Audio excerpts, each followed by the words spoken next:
Hey everybody, welcome to the Bark Night Podcast. I'm your host Patrick.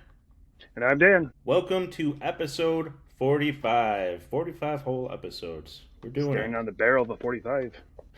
Staring down Down the the barrel of a 45. 45. That's a Shinedown song for those who don't know it. Shinedown? I hope everybody knows that song. Yeah. I briefly thought it was not Shinedown for a second, but I'm pretty sure. 100% it's Shine Down. I've listened to that song and that album many, many times. Right, and like everything else they put out after that, I really didn't give a crap. We stopped talking about music. That's not what we're here for. That's not what we're here for. Roger saw Haley's commissary. Other than that, Yes. We're talking about movies today. Yes. Dan got 2 weeks off. How was your time off, Dan? Oh, we're going through the house buying stuff still, so stress, just stress. But it's all right. We'll get there. You will get there, and you will be happier when you cross the finish line. Man. Yeah. Just, all the little things you don't really expect or know you have to do, and then they're like, this is supposed to be done. This is supposed to be done. It's like, maybe give us a roadmap at some point. Whatever. Yeah. Well, good luck with all that. Yeah, thanks, buddy. I appreciate that. We're getting there. Yeah. You'll get there. So I was supposed to go see Bring Her Back, and I didn't make it to it. I did. Out of nowhere, Sarah's sister and her husband came and spent the weekend here. Nothing wrong with that. And so that kind of put a damper in my plans to go multiple times to the movies. And I certainly wasn't going to take them to it. No. And just ruin their month. Yeah. Yeah. Do you like scary movies? Well, do you like a certain kind of scary movie? Yeah. How do you feel about grief? Yeah, so I didn't make it over to that, but Sarah and I did make it over to see the new Mission Impossible. So I got that one. Nice. Did you see that one yet? I have not seen that one. Okay, so we got 3 movies to talk about. We'll not do any spoilers on any of them because we have not seen, both of us haven't seen any of them. If that's not really how you say that, but yeah, it worked though. Yeah. So I'll kick it off and talk about Mission Impossible. So I saw this last night. It's Mission Impossible: The Final Reckoning. It is the sequel to Dead Reckoning and was previously titled Dead Reckoning Part 2 before they figured out that people don't like 2-part movies anymore. They really don't. So the story is, it's a pretty basic action movie story.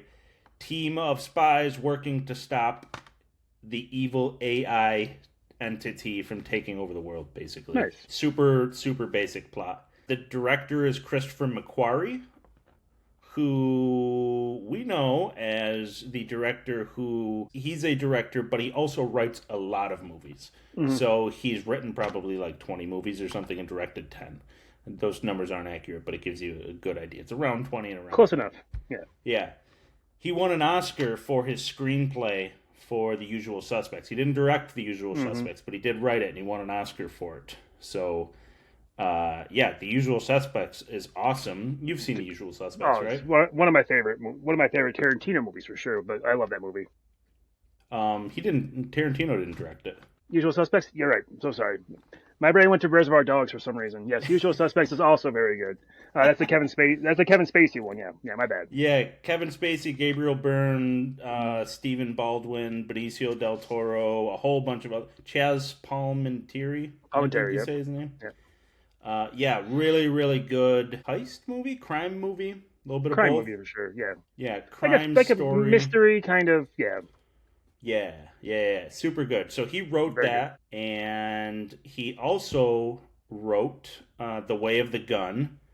He also directed that. Ryan Phillippe. And Benicio del Toro. Yep. That's a good movie. I saw it once. I've been meaning to watch it again, just haven't gotten to it. Yeah, I have it on DVD. I've been meaning to bust it back out because I have not watched it in a very long time. I think I might have it on VHS. But yeah, he wrote and directed that. Nice. He also directed Valkyrie, the Tom Cruise one. Yep. Jack Reacher, the other Tom Cruise one, and he also he wrote Valkyrie. Sorry, I'm mixing things up here. So he wrote Valkyrie, and he wrote and directed Jack Reacher. Right. And then he wrote Edge of Tomorrow, and he wrote Top Gun Maverick. Likes the Tom Cruise vehicles. He likes Tom Cruise. And then he wrote and directed the Mission Impossible movies, Rogue Nation, Fallout, and both of the Reckoning movies. So, a lot of Tom Cruise movies in there. A lot of Tom Cruise movies, yeah. More than one might have imagined. Way more than I expected. I always forget about those Jack Reacher movies because I watched them and I'm just like, that's not that character. Just because 4'2" Tom Cruise is playing Jack Reacher, and I couldn't get my brain around it. But have you seen the show, the Prime show? I heard the show. I don't know how I've missed it. I missed it. I need to watch it. Yeah, you should. I just started season 3. I am 1 episode in, and it's good. Yeah, and like the actor they cast in that role seems perfect for it. I've liked him in everything else I've seen him in.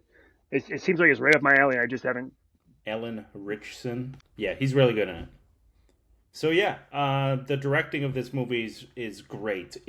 He's directed all of the best Mission Impossible movies here. In the cast, we got Tom Cruise, Haley Atwell, Ving Rhames, Simon Pegg, Pom Clemente, Henry Czerny. That's the dude that returned for this one and the last one that was also in the first one.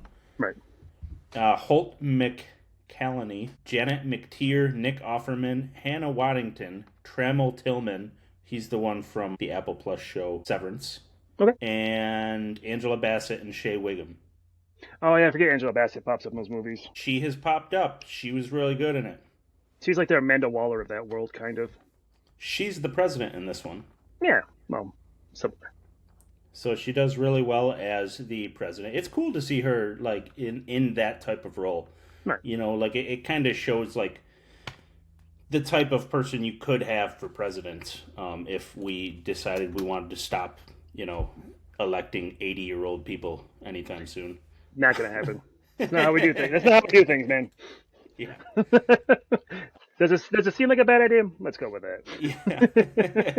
The cast is great, though. We've got a few different people that are returning that have been in the other movies, like Ving Rhames and Simon Pegg. Simon Pegg, yep. Yep, they've been in these for a while. Ving Rhames has been in all of them. He's still great in it. I'm glad that he's still getting roles like this because he's kind of slowed down in recent years, but... As I would do the same if I was him. Yeah. Just take what you want at this point. Yeah, Pom Clemente is in it, and she's really good. I like her in both of these. Yeah, she uses a lot of her native French in it, so that's cool. Hannah Waddington, she's from the other Apple show there, Ted Lasso. Ted Lasso, yeah, we're getting there. Yeah, I had seen some people complaining online about her American accent, so I went into it with sort of like low expectations for that. Of like, okay, what do we have here? And it is not a bad American accent whatsoever. Mm-hmm. It's not like she's trying to do like a southern drawl or anything either. That's like coming off super silly. Like, I mean, it's perfectly passable. Yeah. I think the only problem is that she's so well known as being English that people just find it a little hard to connect it. But I mean, so weird. It's the same actress that was like the shame.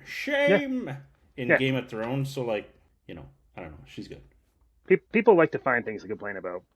Yeah. So for the budget and box office, we got $400 million for a budget, and then it has made in the U.S. and Canada $122.6 million, worldwide $353.8 million. So it's got a ways to go to make its money back, but as long as they don't decide to release it on digital next week or something. Which they might. I think it should have a pretty good chance here because it had a decent drop actually because it did 75 the first weekend and it certainly didn't do 75 the second weekend. But as long as it can keep sort of, chipping away at another 40, 30, 20 and, keep going along, I think it's got a good chance of making its money back at least. Right, and we're in the summertime now. We can officially say, I'm pretty sure, and movies have better legs in the summer, I'll say. Yeah. But there are a lot of movies releasing right now. There are a lot of movies releasing, though, yeah. There's a lot of big ones coming out this coming weekend. Indeed. Ballerina's coming out, and that might eat into the action that might actually, budget, too. But I truly have no idea how well Ballerina is going to do. I want to say it's going to do pretty well. It's hard to say, though. You really don't know. What Sinners do its first weekend? 80? Yeah. And then this did 75. So does it reach the heights of both of those? I don't know. I mean, there's always 60. That's what I'm going for, 60. I mean, you have a franchise. You're spinning off of the John Wick name, obviously. You're making no apologies about that. You even have Keanu in this movie. It probably, like what we see in the trailer is probably all he is in the movie. Probably shows One up for like scene. one scene, yeah. Yeah. And you're building off that franchise or that universe, I mean to say. So we'll see. We'll truly see how much legs are in the John Wick verse without him being the main character. Did you watch the show they did, The Continental? Completely forgot that was a thing. No, Yeah, I didn't watch it either. I mean, honestly, it just didn't look very good. was it like an Apple TV or a Paramount Plus thing? Like I want to say it was AMC. who's gonna?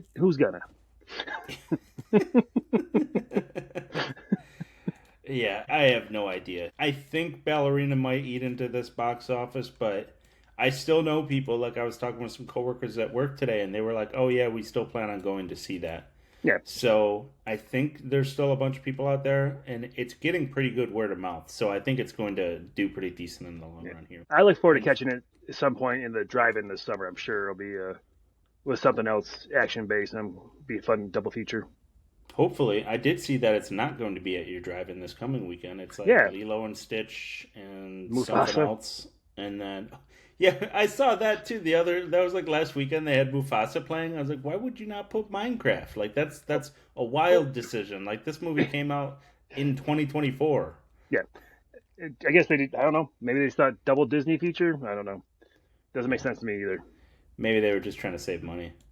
Maybe they just didn't have. Maybe they just didn't want to pay for Minecraft for another weekend or something. Well, yeah, that's probably the thing, right? Yeah, Maybe not sure. maybe that studio takes higher percentages of the box office or something. Yeah, maybe since Mufasa's on digital, maybe like you can just use this if you want to. Yeah, they're just streaming it off Disney Plus. Yeah, exactly. So for reviews for this, we got IMDb rolling in at a 7.5 out of 10. We got Metascore at a 67.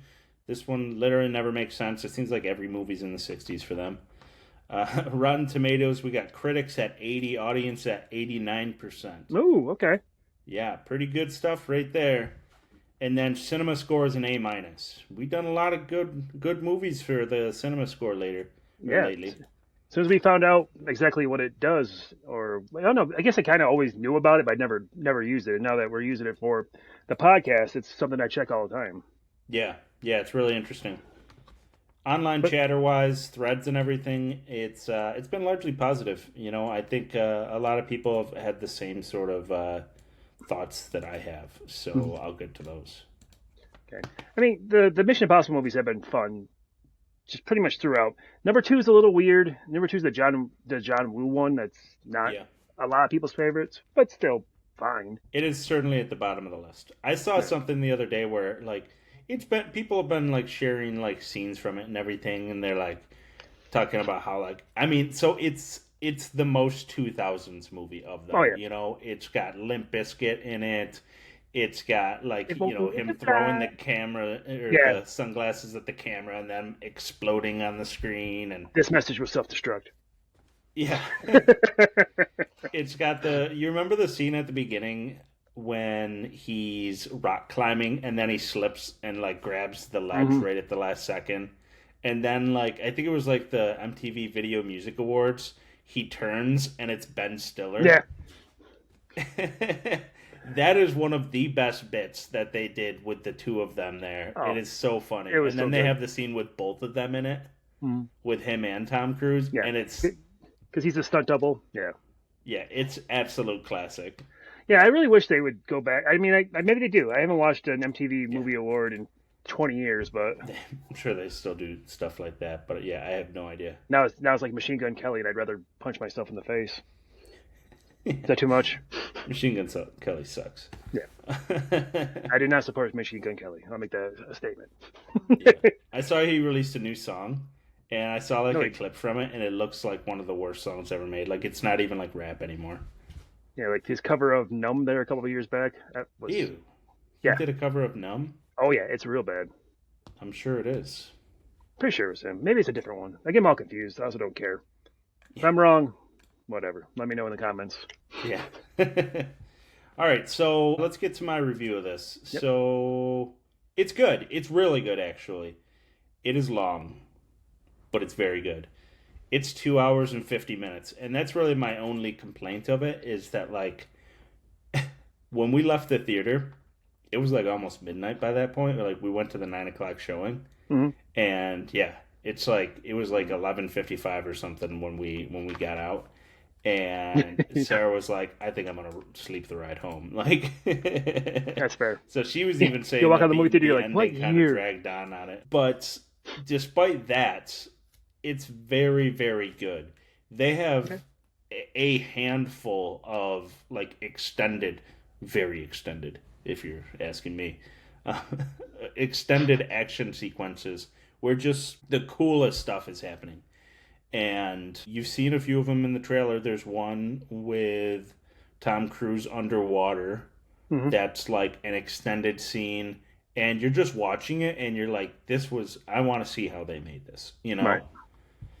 And the one with it's like him on the airplane that they've been showing in the online and sharing videos of, Oh, sure. Okay. which is like his big stunt of the movie.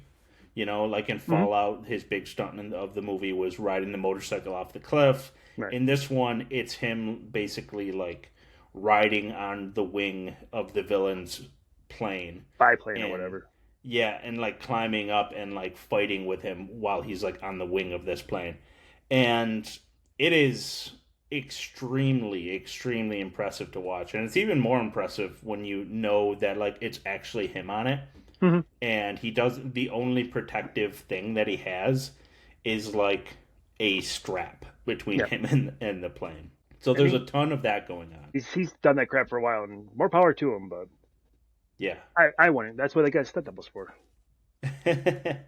Yeah, it's really cool to just think that he's really given 110% into this movie.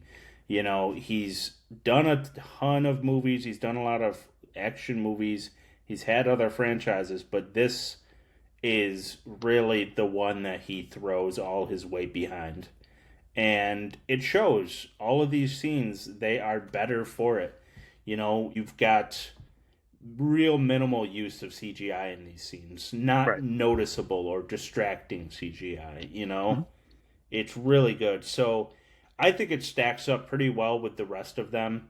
You know, certainly with the ones that Christopher McQuarrie has directed here, which are a lot of my favorite ones, you know, Rogue Nation, Mm-hmm. Fallout, and the Reckoning movies. I think this is better than Dead Reckoning. I don't know if it's better than Fallout. I like I Fallout quite a really bit. like Fallout. Yeah. Um, Rogue Nation and Ghost Protocol, I cannot for the life of me tell which one, like discern the scenes between those movies. Differentiate the two movies. Yeah. Same with me. They're just kind of a smush. Yeah, they both They're have good. Jeremy Renner in them. Yeah. They both have Simon Pegg and Ving Rhames. Like Yep. and I mean the real difference is Paula Patton is in one, and Rebecca Ferguson. Rebecca Ferguson. She's in, I think, Rogue Nation. So she was in all of McQuarrie's movies, I Okay. guess. And you certainly miss her in this one. No. I mean, she was awesome in all of these. So yeah, it was really good. I highly recommend it. I mean, I would say this is very worth seeing on the big screen. You get probably 3 or 4 scenes of Tom Cruise doing his extended running sequences, He loves as you would those. expect. Yeah. Yeah. But Yeah. I meant to make Holly, well, not make, but I meant to watch those with Holly before the new one came out, and it just time makes fools of us all. yeah, I would watch. So it does this thing where it does a ton of flashback sequences through the whole thing, Mhm. and it's not always like full scene flashbacks, but more like just like fast like it's referencing everything that's happened in all of the other movies, and I think it even references back to Mission Impossible 2. But I would say if you are in a crunch and you're like, okay, I can't watch all of the movies, which one should I watch before this? I would say watch the first one and Dead Reckoning. And that's Okay. all you really need to see. Now, if you've got time for a third one in there, watch Mission Impossible 3 because it does have some strings that connect to that movie. Right. But most of the strings that connect back are to the first one. Okay. It was really cool that they did that because the first one is awesome. It's my favorite one, despite some shoddy CGI helicopter at the end. And some Emilio Estevez in there. I love Miss Emilio Estevez in that movie. It's like a 20-minute, it's like a 5-minute thing he's in there for, but he's great. You're right. That's the whole point of that. So Yeah. he's uncredited in that role because when they released it, they wanted it to be a surprise that him and all these actors were Tom Cruise's team at the beginning of the movie. And that was the whole idea with that they introduce all of them were big actors at the time, you At the know? time, yep. Or And known actors at the time, I guess. yeah, I mean Emilio is probably the biggest of all of them, Yep. but that was the whole idea is that in their own right they were big actors. You know, Right. there was the one woman who I think she was like big in France or something. Hmm. Kristen Scott Thomas, she was Yep. big in like romance and drama movies and everything. But yeah, and then spoiler alert for that movie if you hadn't seen it. In the first like 15 minutes, his whole team gets killed and it was super shocking to see Mm-hmm. at the theater, and that's why they picked Emilio for that though, Right. because him and Tom Cruise had worked together a bunch of times leading to that point, and Tom Cruise was like, "Hey, this is what we're trying to do for this. This is what we're going for. Do you want to be on this team?" And he was like, "Yeah, I'm in." Easy paycheck. Yeah. Well, and that's the thing is like he went uncredited for it, so he might Yeah. not have even gotten a paycheck Oh, for it. you're right. He might have not. Yeah. So if you are gonna show Holly, that Mm-hmm. would be my recommendation for that is to see the first one and Dead Reckoning. And if you Okay. got time for a third, Mission Impossible 3. All right. I think she saw the one with Henry Cavill because I'm pretty sure she's in love with Henry Cavill, which is fair. And yeah, Real. yeah. So I think that's the only one she's seen. It's a very powerful mustache in that movie. That is. That Yeah. mustache single-handedly ruined Zack Snyder's DC universe. It really did. I was about to make the joke if you didn't. But yeah, so Must. that's my whole thing with the Mission Impossible franchise. And if you go into this Mhm. not having seen any of those movies, though, you do need to see Dead Reckoning, though. If you haven't seen any of those, they do show flashbacks. They do explain everything. Right. If you haven't seen it whatsoever, or it's been a very long time, they really make a point to be like, hey, here's this person from this, or here's this object we're talking about, or here's this thing that happened, and then like literally show scenes from the movies, Okay. not whole scenes, but like flashes. You know, Right. they fully explain all of it, so it's not necessary whatsoever to watch those movies, but it's a bonus if you do. No. All right. Okay, that's my whole thing. So I'll pass it over to you now. All right. So I this weekend went and caught Bring Her Back. As Pat mentioned, it is the second film from Danny and Michael Philippou. If I said your name wrong, I apologize. I'm pretty sure that's how I've heard it pronounced before. What do you think that? Is that close? I think that's it. Yeah. All right.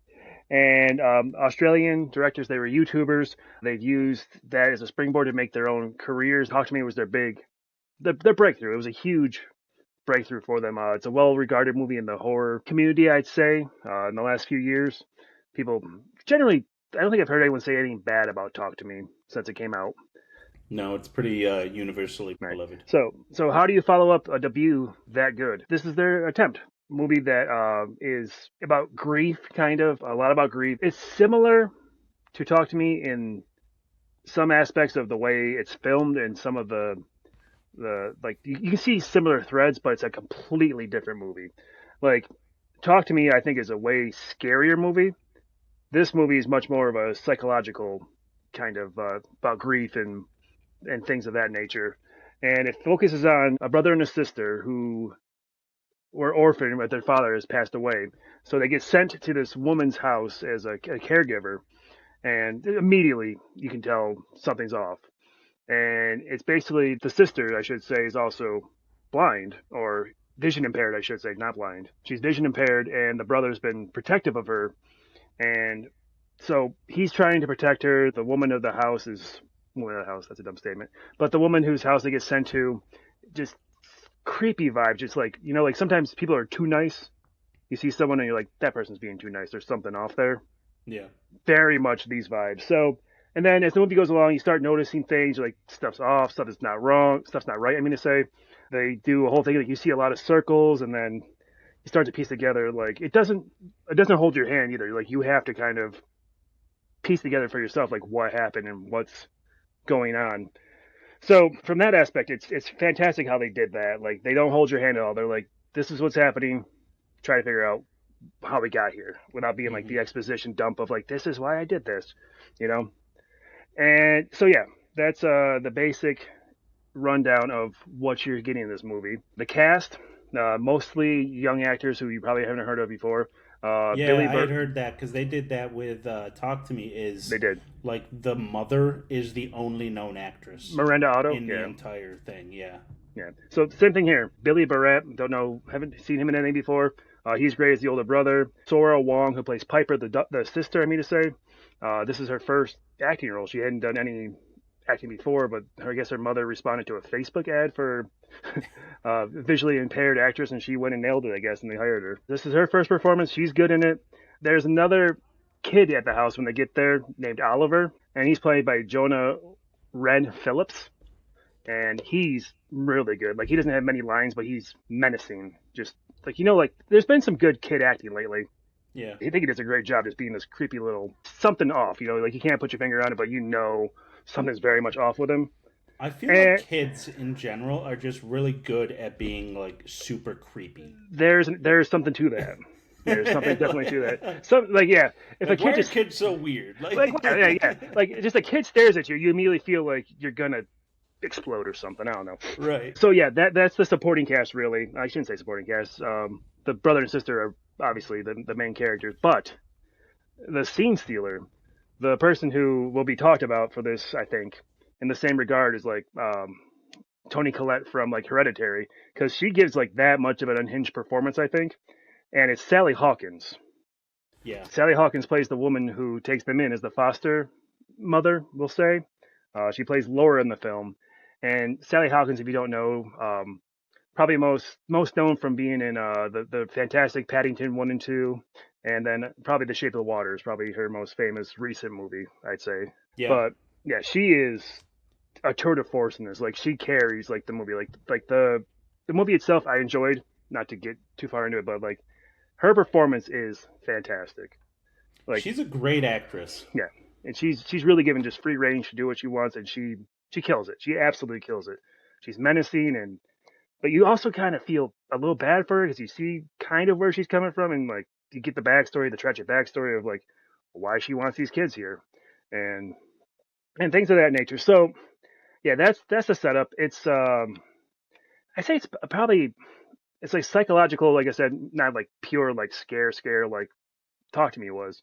This is more of a psychological. I don't want to say thriller, but it's definitely a horror, but it's unsettling. It is very much unsettling, and it was really impressive that they, like I said, you see similar kind of threads to Talk to Me, but it's different. It's very much different. It's cool that they can show that they can do something else other than just like Talk to Me 2, which I'm sure is probably coming. It is coming. It is coming, yeah. But this is a different movie, and I had a good time with it. For budget, I see that it was made for $15 million, and opening weekend it pulled in $8.1 million. So it's a good start to catching yourself up to what you need to be successful. Even though, what is that nowadays? I don't know. I know that they said that the Thunderbolts was a bomb and it made $300 million or whatever. Yeah, that one was that one's been weird trying to make sense of that one. I had heard that apparently for that they had just spent a massive amount on marketing. That's fair. I saw the Wheatie boxes. But yeah, so $15 million to make, pulled in 8.1 first weekend, off to a great start. For reviews, we have IMDb coming in at 7.6, so pretty good. Metacritic has it at 75, which is pretty high for them, I thought. Oh yeah, that is pretty high for them. All right. And then for Rotten Tomatoes, critics have it in 89% right now, and fans are at 79, which you see that with horror sometimes too. Like the gap. Not really. Yeah. I'm a gap there, but sometimes. And then for Cinescore, they gave it a B+, which I thought was kind of surprising. I was expecting higher than that for that, but that's all right. Generally, positive reviews. I did see one reporter, I think he was from Toronto, saying that because there are. I don't want to like say that there aren't like grab you by the scenes you want to put your hands over your eyes for, because there's scenes in there. There's gore. There's extreme gore in some places. But it's all very well done, I think. And the Toronto critic I just mentioned, he said that the movie seemed like it was desperate for attention, like it was trying to get that quick fix, like, oh, this movie had this one scene in it, And I didn't really see that, so I thought that was just kind of a weird takeaway from that one guy. But overall, had a great time with it. Really enjoyed it. I think it's a step below Talk to Me. I think the pacing has a bit of issues a couple times. There's a few parts where it's just like it just didn't all fit together smoothly, you know. What was the other thing I was gonna say? I had another small complaint. Couple logic jumps, like couple things you see happen. You're like, that doesn't really make sense, but you know, those things are Yeah. gonna pop up every now and then. Like I can I say a really small little spoiler? Yeah, I guess. Oh, I'll be very vague. So there's a scene You're very where vague. very vague. There's a scene where a character hands something dangerous to Oliver, the stepbrother, and he grabs it by the dangerous part, and the character's just like, whatever. It's like turns his back to him, like, no, no one would ever do that. But that's probably just nitpicking. Yeah, I don't know. When you see the movie, you'll know exactly what scene I'm talking about. You'll be like, that doesn't make sense. Yeah. But yeah, had a good time with it. I think it's worth your time. If you like horror, it's not Talk to Me, but it's a good time at the theater. Yeah. You know, one of the reasons the cinema score might be down is I've heard a lot of people talk about how heavy this movie is, It is. and it doesn't seem like the type of movie that you're going to walk out of the theater feeling good about, No. you know? And another part for like audiences for the audience of Rotten Tomatoes being down, it might be the fact that like by and large I have no idea what this movie's about. I've No, seen the trailers and I I still did have not. no idea what the movie's about. Yeah. So you don't have any expectations whatsoever going into it as to what you're going to get. And so that can mess with people's expectations going in because, you know, if you're expecting a possession movie, you know what you're getting Hmm. with most possession movies, right? At this Yeah. point. Yeah. Exactly. Unless you walk into When Evil Lurks, in which like Yeah. you're getting like the most brutal you know, Depiction of that. Yeah. yeah, and so There's some stuff in here that's close to that level of brutality, but yeah, it doesn't quite get the same level. But yeah, I hear you. Yes, you're saying you don't leave the theater happy. yeah, It is grim. It is not a pleasant movie, but it's a good movie. Like it's a good watch. It's very much, as I said, a psychological horror, and like I said, the Sally Hawkins performance alone is worth your time. yeah. That's what I've been hearing. I've been hearing that she's great in it. I've been hearing a lot of people saying that they don't like it as much as they like to talk to me. Sure. And I don't know if you're meant to, you know, Talk to Me is a really enjoyable movie. There's a lot of fun scenes in it. There's some Hmm. brutal scenes in that too, but there it does look like they're having more fun in that. Well, Whereas it, this kind of looks like it's just going to be grim, you know? well, right. Like the whole thing of Talk to Me is like it's a party game demon thing, Yeah, right? very The accessible. kids partying, doing dumb stuff instead of like drinking or getting high. They're screwing around with demons. It's Yeah, understandable, you know. This while they're is drinking and getting at yes, also it. that. But yeah, this is very much like brother sister go to a foster parent's house. Something's wrong. Everyone's miserable. It's raining the whole time. It's like it's not. Be aware that that's what you're going for. Like it's Yeah, not. You're not gonna leave there happy. Like you leave happy. It's a good movie, but you're not. It's not a joyful movie. And I went into it without seeing the trailer. I went in it strictly with knowing that it's these guys' follow-up movie, and I just had a feeling I wanted to watch it. And did yeah, Allie go? she did. Did she like it? She actually did. Nice. Yeah, she said Talk to Me was too scary. This was good. She said Huh. this was the right level of scary. Nice. So That's interesting. yeah, I mean I didn't think it was. I think it's definitely a little below scare levels. I said like three times now, but Yeah. it's affecting. And like I said, it's unsettling. And like there are some images in this that you're going to be like, did not really love seeing that. Yeah. I'm not gonna take Sarah when I go. No, I want it. I'm not even gonna bother. I don't. There's certain movies I've taken her. I took her to see Hereditary with me, Mm, and there's certain movies that I've taken her to that I'm like I shouldn't have showed her that. Like, yep.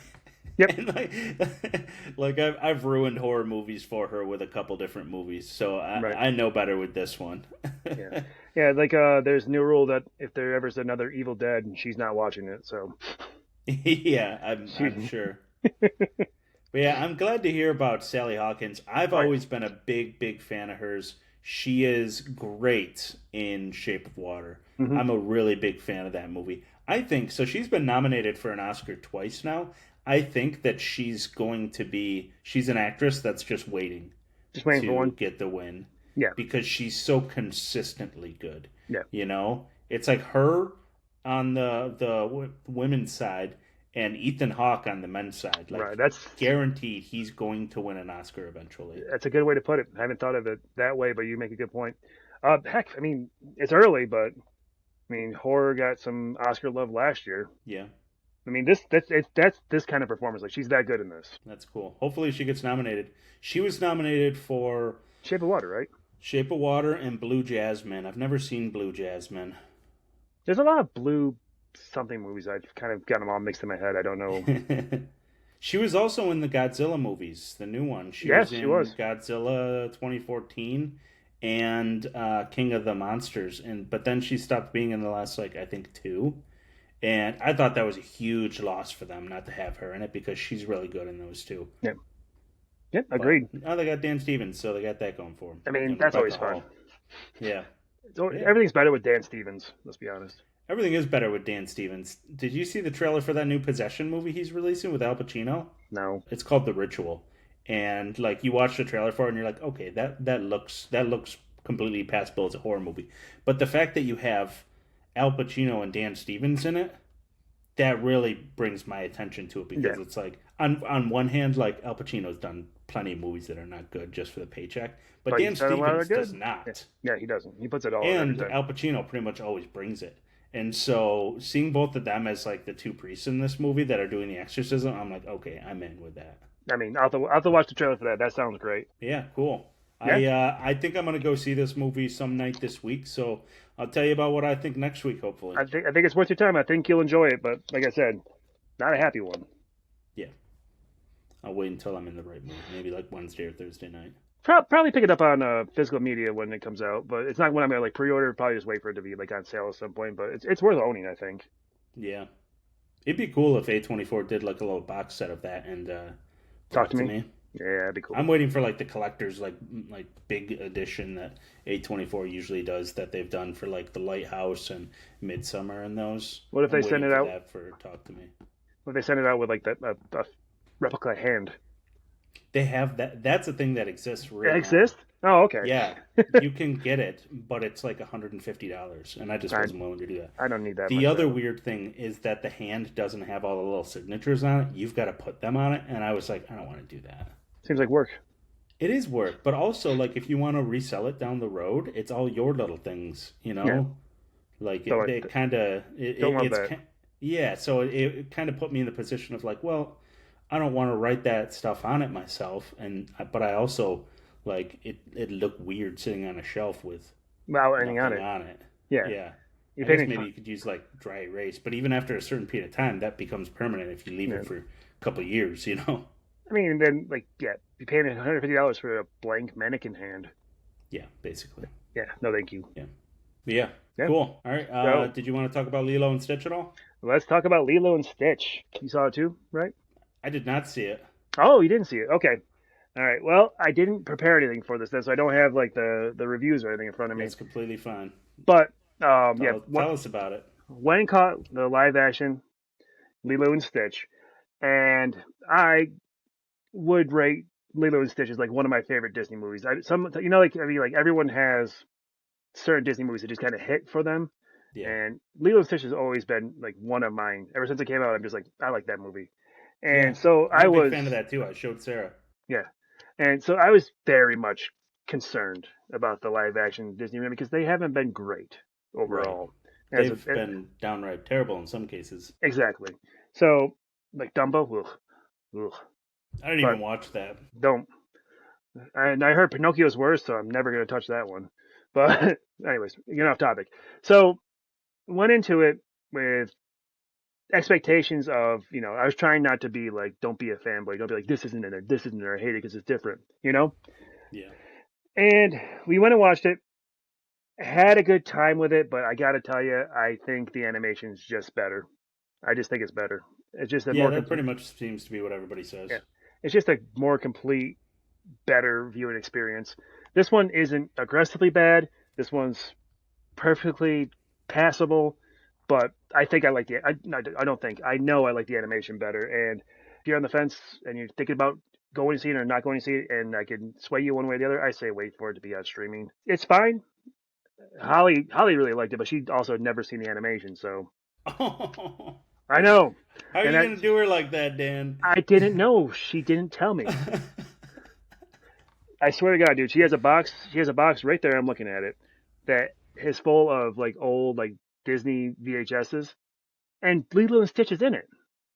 It's in the box. Like so, if you bring a box of old Disney VHSs to my house and it has Lilo and Stitch in it, I'm gonna assume you watched Lilo and Stitch.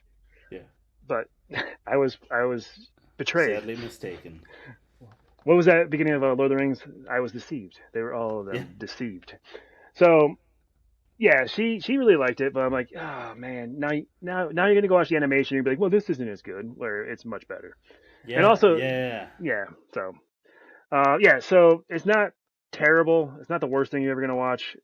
But it's also not as good as the animation, and that's what they're missing with these movies. Is that Hmm. if you're gonna make these live action Disney remakes, try to make them good. Try to make them as good or better. Or do a sequel. Like if you want to do a live action one of your properties, do a sequel. Don't stop Yeah. doing like the original movie over again. Like do Lilo goes to college and Stitch is with her or something. I don't know. I think the real problem is that none of them are doing anything new. Yeah, and the parts that they pick to take out just subtract from the thing you know and like already. And then like Zach Galifianakis just being Zach Galifianakis, like Jamba in like the original version, like the crazy guy who made Stitch. Like he's got a funny little voice and like everything else, and it's just Zach Galifianakis being Zach Galifianakis, and I literally hurt me to see that. I can see it now. Like you're just sitting there and you're like, Hey guys, let's go find this. gripping the armchair. But Bill Magnuson's in it. The guy he plays Pleakley in the live action version, and Who? did you ever see Game Night? Oh. Okay, I've watched well, that scene of it with like the police officer, and he's like talking about like them taking the chips inside and stuff. I've watched that scene on yeah, like Instagram probably like 50 times. it's a good scene. It's a good movie. You should watch Game Night. That'd be a fun one for you and Sarah to watch. It's a comedy, but he has a big role in that. I think he's also in like the. Don't quote me on this, but I think he's in the Roadhouse movie is like the ancillary villain. But yeah, he Roadhouse. Roadhouse. But yeah, he's in it and he's fun as Pleakley, but yeah, Billy just Magnuson. Oh yeah, I know this guy. yeah, but yeah, just Zach Galifianakis just being basic ass himself to be Jamba. I really dislike that. Yeah. So I mean, they got the little girl who played Lilo was great. The Stitch looked good. I'll say that he didn't look bad. Like the animation looks like CGI looks good, and it's not terrible, but it's just not the same level. It's not as good. Yeah. Oh, that's too bad. Do you have a good time at least? Yeah, You're like, no, I was actually visibly upset the entire time. only when Zach Galifianakis talked. All right. Well, maybe I will skip that and just go make myself feel terrible with Bring Her Back. Sounds terrible out loud when you say it like that. But, so I think I might catch Bring Her Back this week some night. This coming weekend, we've got Ballerina and Life of Chuck coming out. Oh yeah, I forgot about that one. Yeah, I mean, I'm really, really excited for Life of Chuck. It's been getting great reviews, and I think that I'm just really in the mood for a movie like that right now. Hmm. Yeah. But yeah, that movie, The Ritual, comes out this weekend too, and Dangerous Animals. Huge weekend. Oh wow. I think they needed to have a different title than The Ritual. I feel like I've seen like 5 movies in my lifetime called The Ritual, and none of them So have many been rituals. Yeah. like just call it something else. Like, what's the address of the house that this is all going on in? Call it that. Yeah. 13 Elm Street's better than. Oh, I shouldn't say Elm Street. 13 Pine Street's better than freaking The Ritual. They're like, but the address is 10 Cloverfield Road. No, that's unfortunate. Deep cut. Not really. Yeah. Slightly deep cut. Okay, anything else you wanted to talk about for those, or you want to jump into the news? Let's go to the news, my friend.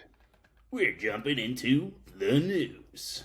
The Skycopter. Okay, so this is just something that I thought was really funny that just happened. So I saw in the news that Eddie Murphy's son just married Martin Lawrence's daughter. Isn't that wild? It's hilarious. Not hilarious, but that's The wedding's probably hilarious. gonna be an awesome wedding. Yeah. How do we get invited to that one? Yeah. No, it's weird how things like that happen. I wonder they probably grew up together. I assume. I don't know Probably. I don't know how Hollywood kids grow up. I assume it's not normal like the rest of us. Well, I mean, those two have done a movie together. They did Life. Right. Have you seen Life? Yeah, I did. I don't remember it at all. Man, you should rewatch that one. That is absolutely one of my favorite comedies. Is that the one where absolute classic? They go to jail and they're on like the Chen gang and stuff? Yeah, exactly. Yeah, okay. Huge cast. Bernie Mac is in it. Jang-a-lang, jang-a-lang. It is. I'm telling you, man, it is a hilarious movie. I love that movie so much. I've seen it many times. I think I owned it on VHS. I own it on DVD, and I've shown it to Sarah, and she thinks it's hilarious too. That's one that if I can recommend a comedy to you, show Holly that. I bet she loves it. Text me that so I don't forget it. Okay, I won't. I'll forget it too. But yeah, I hope that this means that they're spending more time together and we get a movie with both of them again, because that would be great. That would be Life awesome. 2. More life. Yeah. Cinnamon life. That's a dumb joke. That's right. A lot of things. So many things. Okay, next up on the news. The news. Pete Davidson is in The Home. Oh yeah, I saw that trailer. Yeah, you saw that? It was before Talk to Me. Or not Talk to Me, Bring Her Back. Yeah. So tell me, were you not upset with how much they gave away in that trailer? Yep. Yeah. So I'll tell everybody right now, if you're going to watch the trailer, watch like literally.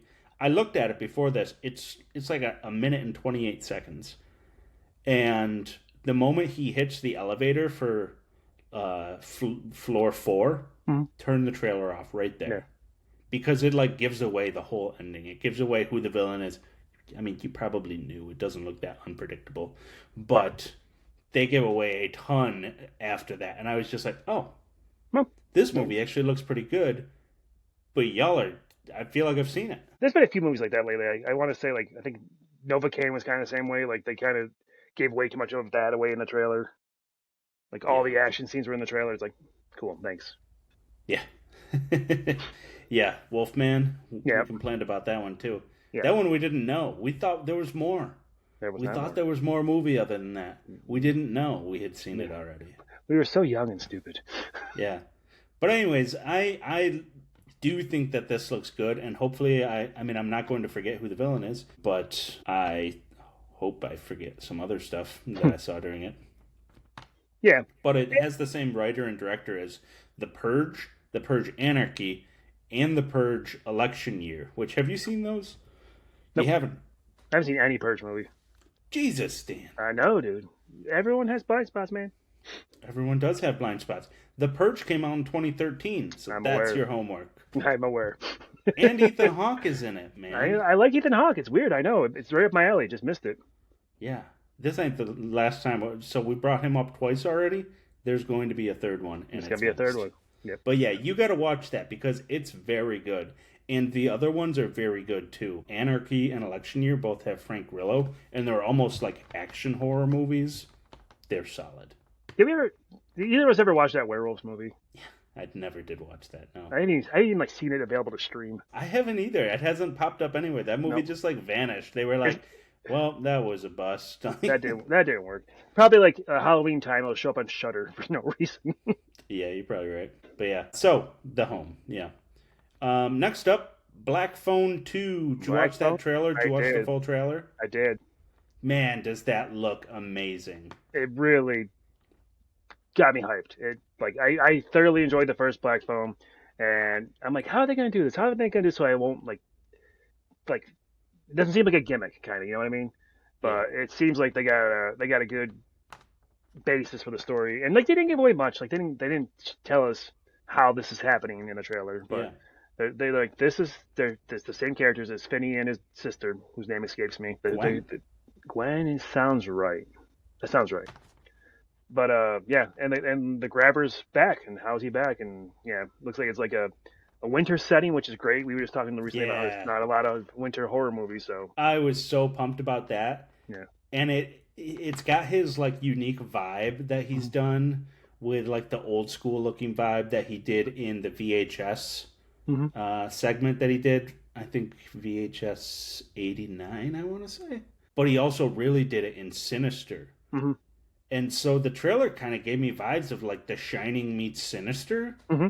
And I was like, oh yeah, we got a summer camp in the dead of winter with an evil like ghost of a serial killer type thing. Like, yeah, give me that. This looks awesome.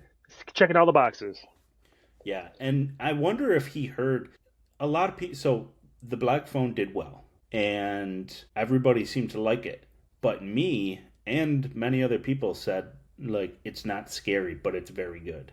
And so I wonder if he's trying to up the ante a little bit because he's like, all right, well, let's make this one scary. We're making this one scary, yeah. And he's just come off The Gorge, which, did you watch The Gorge? No, I've heard, you said it was good, and I should catch it at some point.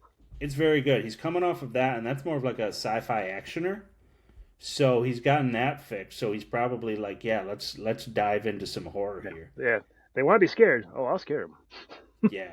Hopefully. Man, Hopefully. Some of the scenes in that trailer, though, are so cool. Yeah. Like when he's got, like, the kid in the phone booth and they're spinning around, like, with him, like, with blood splashing everywhere. There's a lot of blood in that trailer, too. There is. And the first movie was relatively... not much blood in that, if I remember correctly. I don't think so. Not that I recall. Because you don't really see the kids die or anything, if I remember correctly. No, I don't. You just see their, like, ghosts. Yeah. Yeah, but that movie's so good. Mm-hmm. How about the use of Rooster in the trailer, too? Oh, yeah, I was going to bring that up. Thank you for remembering. I'm like, they going to do somebody else in chains, but it kind of fits. It kind of fits. You ain't found a way to kill me yet. I'm like, yeah. Yeah.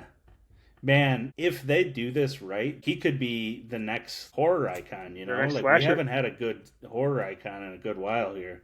I mean, the most recent one would probably be Art the Clown from the Terrifier movies. I just can't bring myself to watch those. Yeah, but I haven't watched them either. I would say that's probably the most recent, like, slasher, well-known face. Maybe Thanksgiving, but we got to see how those sequels go. Yeah. The hell's his name? John Carver? Is that the slasher in Thanksgiving? I don't even remember, actually. I think that's right. But yeah, this could be really cool because he's like such a good look. The evil, vengeful spirit of a serial killer that's coming back and haunting kids' dreams, Freddy Krueger style. Freddy Krueger style. That scene where he like rips the mask off at the end of the trailer and it's like a bloody skeleton under there. Man, that was scary looking. Yeah, that's like, you know, Jason Voorhees towards the later movies where he's all like decomposing and stuff. So yeah, a lot of good indicators there. Hopefully the movie hits. Yeah, and Scott Derrickson is awesome. He's got a long history with horror. For anybody that doesn't know, he did his first movie that he ever directed was a Hellraiser movie, Hellraiser Inferno. He followed that up with The Exorcism of Emily Rose. He did Sinister, Deliver Us from Evil, Doctor Strange, The Black Phone, VHS 85. 85, okay. Yeah. I mean, those Have are all... you seen that one? VHS 85? Yeah. I believe so. It's really good. I really like that one. I watched like most of the VHSs in one weekend, so they're all kind of bumbled. Yeah, 85 was really good. That had him. It had David Bruckner. It had who else did it have? Gigi Salguero. Yeah, that had some solid segments in it. I like that one. I saw the really crappy one. What was it? VHS? The third one? That was real bad. Viral. VHS Viral was crap. I watched that. I don't really remember a lot of that. Was that the one with like there was a scene with like a skateboarder? Yes. Oh, good. That's all I really remember of that movie. Yeah, it's not good. Yeah. Okay. Next up on the Dark Knight News. Ooh, wow. So, Andor creator Tony Gilroy has plans that he's trying to get funding for his next project now that he's wrapped up Andor, which you got to watch that one of these days. He said, I wrote a movie behemoth that I'm trying to get off the ground. It's about movie music and the people who make it. I have Oscar Isaac. I've been trying to raise the money, but I've been having a lot of trouble. Now, would that not be awesome? That'd be cool. Yeah, Oscar Isaac making movie music. I mean, that's right up your alley. Yeah, I'm a big fan of movie music. And Oscar Isaac. And Tony Gilroy is great. He has done a ton of really good stuff. He's a solid writer and a solid director. We have figured out let's see, what did he do? He did Michael Clayton, and he was a writer on Rogue One. I like Rogue One.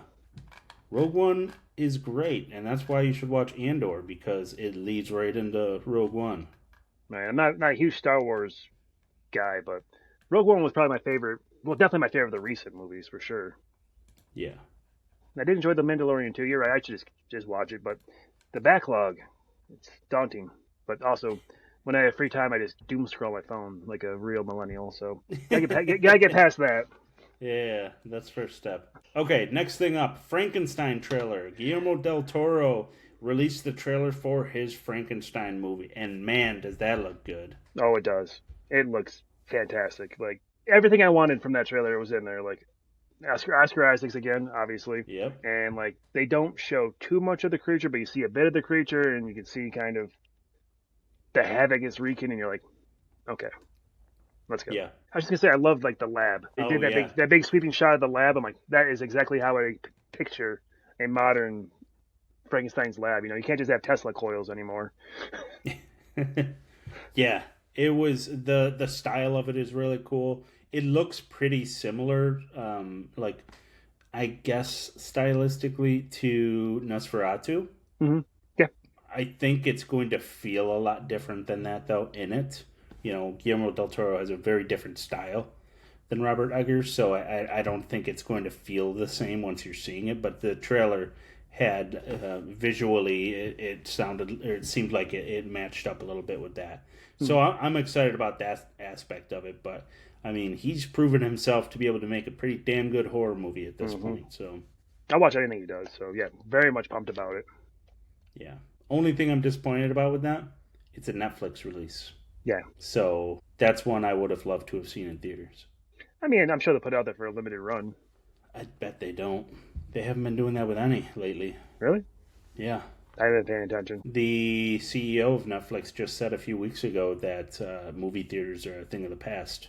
Oh, he's a thing of the past. Yeah. Probably right now. Nah, I'm joking. I probably would. That's fine. They're leaving so much money on. I mean, I say that, but they jacked the prices up so much. They charge like, what is it to have a Netflix subscription now? Like $20 a month or something? 27. 27? I have a family thing though, so I have extra. Oh. I have an extra place you can view on because my whole family uses my account. Yeah, that's wild. Yeah, I mean, I only use it. Netflix. What are you talking about? Yeah. All right, next trailer we got Happy Gilmore 2. What do you think about that? I don't think it's gonna be good. It looks to be that way. Really fun, but I'm just so cautious about it because all of these late stage comedy sequels that we've gotten, every one of them has been bad. Zoolander 2, no thank you. Zoolander 2, Anchorman 2. Yep. Like they've all been bad. Yeah, they've been like not just like bad, but like I'm never gonna watch it again bad. And like yeah, and like I watched the trailer and the whole time I'm just like the parts are like, oh, you're supposed to laugh here. I'm like, eh. And that worries me. But also I'm very cynical about that because I don't love Adam Sandler's recent comedy work. I'll give him credit for Uncut Gems. That was fun. But like comedy wise, you almost feel like he's missed it. Like, you know, what has he done as a comedy that's been good lately? Yeah, I don't know. I mean, he did that basketball movie, but that wasn't really a comedy. That was more of a like a drama with comedic elements. I guess I don't know that one. It was good. But so yeah, like I said, all the pieces in the trailer where they're supposed to laugh at, I'm just like, and it feels like they're just kind of it's nostalgia bait. We know that term, right? This feels like it has all the trademark qualities of just a nostalgia dump that they're trying to make. They're just trying to make money off of your childhood, which is fair. I get it, but we are the movie buying populace right now. But also, don't just make it to make it. You know, like make it good. Do you like the murder mystery movies? What? Murder mystery, him and Jennifer Aniston. Never watched any of those. They're actually pretty good. There's two of them. Hubie They call- Halloween, I watched a little bit of that. That was pretty terrible. Oh my god, I couldn't make it through it. I made it like 20 minutes in and turned it off. Pretty terrible. That basketball movie I was talking about, it's called Hustle. Don't know that at all. Never heard of that. Check it out if you like basketball movies. Meh. Yeah, it's labeled as a psychological drama. But yeah, we'll keep an eye on that, see what happens. But yeah, it does feel like it's just treading familiar water all over again. It had everything. It had Chubbs' son apparently. He's also missing a hand. It's like try. His boss, and like it looks like his boss's son. Yeah. His boss being the guy that had the nail in his head. Yeah, shooters there. It seems like the laziest. But we'll watch it and we'll see what happens. But it looks like a lazy cash grab right now. Yep. All right. Next up, Stranger Things final season trailer. Did you see that one? I did, and I was happy that halfway through they actually showed some new stuff. Yeah. That's true. What do you think about the fact that they have 3 release dates for this one? When I heard it was being divided into 3 parts, I figured there's going to be like fall this year, spring the next year, summer the next year. But it's just like, what is it? It's November, December, and New Year's Day. Yeah. So that's fine. I have no issue with that, I guess. I don't know. I wouldn't say I have an issue with it. I just think they're like just bending over backwards to not have a normal release schedule. Yeah. Like it must be in the business model, like rules that they have, that you cannot release episodes like week after week. Right. You have to adhere to the binge model, Yeah. Like, because this truly feels more than ever like they are just following a corporate mandate to not release week by week, and are like, well, see, it's what we're actually doing is releasing 3 episodes here and 3 episodes here and 3 episodes here, and we're going to release them 3 weeks apart or whatever. Mm-hmm. It's like, hey, that's Just put it all out. like, Yeah. that's not like you're releasing like a normal show almost. You're very close to it. Like, Very close. yeah. I don't know. That was the only thing that like was just like, it just kind of bugged me about that. And it's also like tactfully probably split up so that they get 3 months worth of of subscription fees out of whoever Yeah. gets Oh it. yeah. What was it?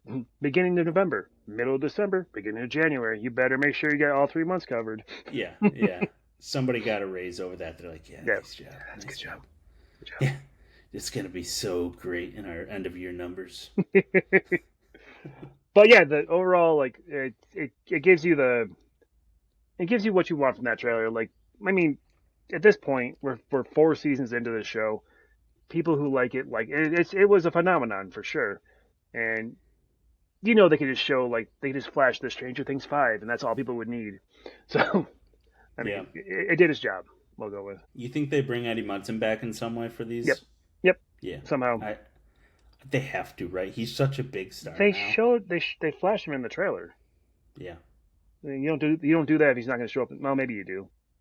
But they didn't flash Beth or Sean Austin's character, did they? Sean Astin, sorry. Yeah. But you see what I'm saying though? Like they're flashing back to the previous seasons. Also, this one character. Why would we show that? Maybe it's just right. Maybe I'm thinking too much into it, but I feel like that's a pretty good giveaway. Maybe.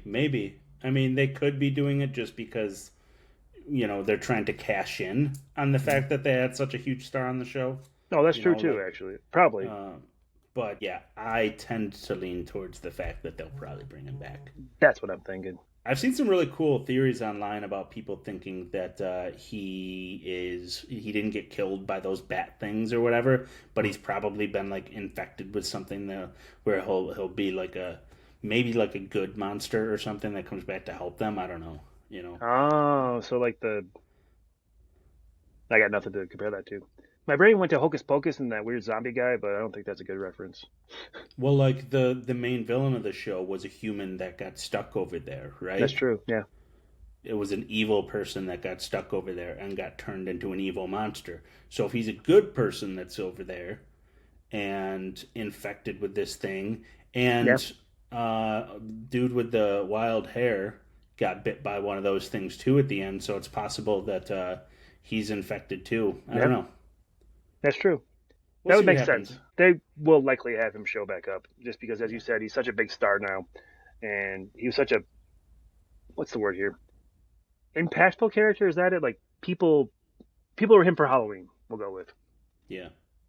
He's part of the Yeah, I lexicon. mean, honestly, man, last season was so good. It was. I was so happy with that season. It's really like it's an extremely well done season. To be doing seasons like that this late in the game, Yeah, really good. it's quite impressive. Yeah. So also, I'm glad that they're just like, okay, I don't want to speak universally, but I think a show knowing what it has and doing that, you know what I mean? Like not overstaying its welcome, not giving you too much, you know? It goes Yeah. past the point of being good, like Sopranos, or like you don't want like a Game of Thrones thing where it stretches out, or Dexter thing where it stretches out. Yeah. I did see that they released a trailer for Dexter I watched Resurrection, that. and I I was watched, like, I didn't watch it because I was like, I just don't care. yeah. Hey, dude, they paid some money. They got some same names in that. Yeah. Yeah, who was in it? So yeah, the trailer starts. I don't know. I mean, the trailer's out on the YouTube. I can just say what happened, right? Yeah. Why not? Yeah. So trailer drops. Like, oh, Dexter's fine, and they're like, now he's running to New York City to escape because no one knows you in New York City. So and then it starts dropping like the names. Uma Thurman shows up, Oh, really? and then Peter Dinklage shows up. Then oh, not Sean William Scott. What's his name? Neil Patrick Harris shows up, and then Kristen Ritter shows up, and David Dasmalchian shows up. You're like, Really? I'm like, okay, let's go, I guess. So they spent money on character actors this year for sure. You gonna watch it?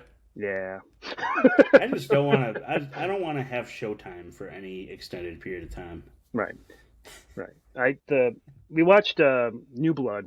Me and Holly did, and the most recent one, it was New Blood. Then there's some other one that's out. I don't remember that one. And then Resurrection's going to be in July. I do want to see Resurrection, but we'll figure it out. Well, let me know how it is because that's a solid cast. Yeah, it really is. I'm like, wow, they spent money here for sure. Like Peter Dinklage don't come cheap. I know that. Yeah. Yeah, you're right. Yeah, that's cool. All right, next thing I have, Neve Campbell is set to voice Polaris in X-Men 97 season 2. You see Oh, that? fun. I did. I did. That's a fun casting. Yeah, that is fun. I really like her, and Polaris is a really cool character. She So yeah, could be a huge part of that storyline if they're going where I think they're going. It'd be really. I mean, also you're not gonna spend the money on the Neve Campbell without her being a big part of the season. yeah, I don't know if I've seen her do like voice work before, but I'm sure she can do it. Like she's a talented yeah. actress. I don't know. Has she done voice work? I'm sure she has. But yeah, Probably. but for those who don't know, Polaris in the comics is Magneto's daughter. Similar powers. I think they might be a little different. Don't really know. But green hair, girlfriend of not Hawkeye. Oh my God, of Havoc, who's Cyclops' brother, of course, who is in X-Men. Actually, no, Polaris is in the X-Men animated series briefly with the one season too. Yeah, I'm pretty sure she is. So I take that back. They're both in there. But yeah, with how 97 ended, they gotta find a way to keep the band together, keep the band out there, keep the name going. How about that? Yeah. I said band, I meant brand. So she was in The Simpsons, and she was in The Lion King 2, Simba's Pride. I mean, those are pretty classic. Yeah. I wonder if she worked with Matthew Lillard, and he was like, you should start doing some animated work. You start doing 'Cause some voice work. It's real easy. yeah, he's like, it's super easy, and the parts just roll right in. Yeah, Because he's done a ton of it. he has. Yeah. I'm glad to see Yeah, him that's fun. more active again too. Like he's all over my social media Yeah. lately, which is great. He's in Life of Chuck. Is he? Okay. Yeah. All right. So, final thing I have here is that you're going to find this funny. Spider Man Across the Spider Verse released in theaters 2 years ago today. Jesus. We've had no movement on that. Nope. I checked because it had been so long since I'd heard anything on it.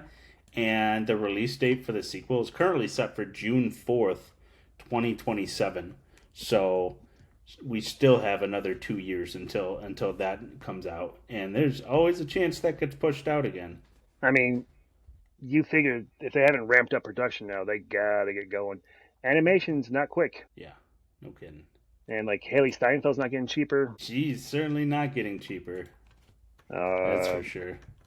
She's also now married to the Buffalo Bills quarterback. Whoop whoop. Yeah, that was pretty cool news to see over the weekend. Yeah. You got a couple of like the local girls like, oh, he's not single anymore. Like, you had no chance, let's be honest. But yeah, so I mean, she's in there. Like, I know there's issues with the guy who plays Miles. I think he's got some off the screen things going on. But I thoroughly enjoyed those first two movies, and you're right. Them doing the cliffhanger without having the second part of the cliffhanger done was a punch in the face, and it was not how you should do it moving forward. But maybe other companies will learn from this. You don't pick up a cliffhanger 4 years later. No, because as you said, if it does come out 2027, that's 4 years past the last movie. People are going to lose interest. Yep. I mean, classic Sony. Yeah, 10-year-olds are not going to be 14-year-olds. 14-year-olds will be 18-year-olds. It's going to be a whole different world. Yep. Playing with fire. It's Sony. Yeah. Sometimes I just wonder, like, what the hell is going on over there with you guys? Do you think like Sony and Warner Bros. Should just get together and figure something out? Like, you guys should just start banging your heads together and see what happens. Probably some shit movies. Yeah. All right. Did you prepare any physical media showcase? I did, actually. I'm quite excited about it, too. Yes. All right, cool. I didn't, so right. I'll pass it over to you and let you wrap us up here. All right, Pat. Take us home. What do you think I have here in my hands? I don't know. Is it related to Jaws? No, but I do love Jaws. Is it related to Jurassic Park? Nope. Close, though. One more guess, I think I'll get it. Close to Jurassic Park? Mm-hmm. Is it close director-wise? Like, is it a Steven Spielberg thing, or is it a... Close time-wise. Dinosaur thing? Oh, so it's a 90s thing? I got nothing. Oh, nice. The Tombstone Steelbook finally came. That's awesome. I'm glad you got that. Yeah, me too. Super. I saw somebody had announced on Reddit the other day. They were like, oh, this is back in stock. And I was like, yes, I'm going to go get it. And I clicked, and it was sold out already. Yeah, this is awesome. I've been wanting to get a new version of it. And yeah, I got lucky. That's the only way to put it. And the second time I bought a Steelbook off of Amazon, and this time it came not smashed to bits, and that's a bonus. Thank you, Amazon, for not smashing this one. That is always nice when they do that. I've seen people talk about online that like they've arrived for them and they weren't even in a box. Somebody just slapped a shipping label on the case. Yeah, I've had a few things that arrived like that for the house. Like I ordered ordered a thing of it was like a mixer, like a hand mixer. I'm like, oh, we can use this, and you expect it to arrive in a box. No, it's just in its box with a shipping label slapped on my front porch. I'm like, do your damn job. Yeah. That is reckless behavior. Yeah. And yeah, I think I got something else. They just slapped it. I got this set of like plastic bowls to put board game pieces in. And it came in this like plastic Ziploc bag that had the company's logo on it and stuff. And they slapped the shipping label on that and just sent it out. So, and peeling the shipping label off, it like peeled like the bag apart and the bag like ripped. I'm like, thanks. Cool. Well, all that is to say, Tombstone arrived unscathed. Yes, Tombstone's fine, so that's good. Well, bam, shiny. That's awesome. Yeah, that's a big find right there. Yeah, look at that mustache. You don't mess with that mustache. There's a lot of good mustaches in that movie. Oh, we can say an elite mustache movie. All right, I think it's a good place to wrap up for the week. Yes, sir. All right, thanks for joining, Dan. It's a good time. Everybody out there, please give us a follow, a like, a share, all those things. What's next week?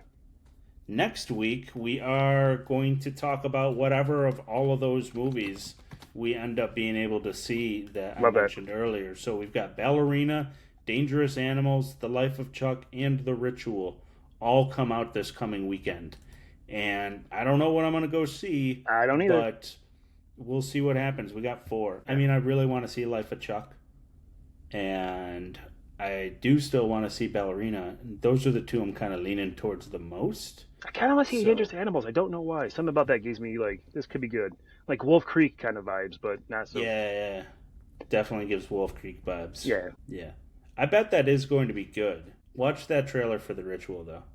Okay. Okay. But yeah, I'm definitely going to see Life of Chuck. That's the priority for me, probably. It's like Life of Chuck, Ballerina, The Ritual, Dangerous Animals. If some miracle happens and I see all four, great, but I probably won't. I bet I see one or two of them. What's your priority list there?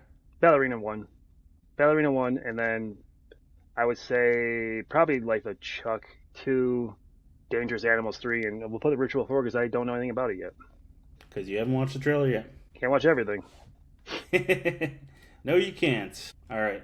Well, thank you, Dan, and thank you, everybody, and join us next week.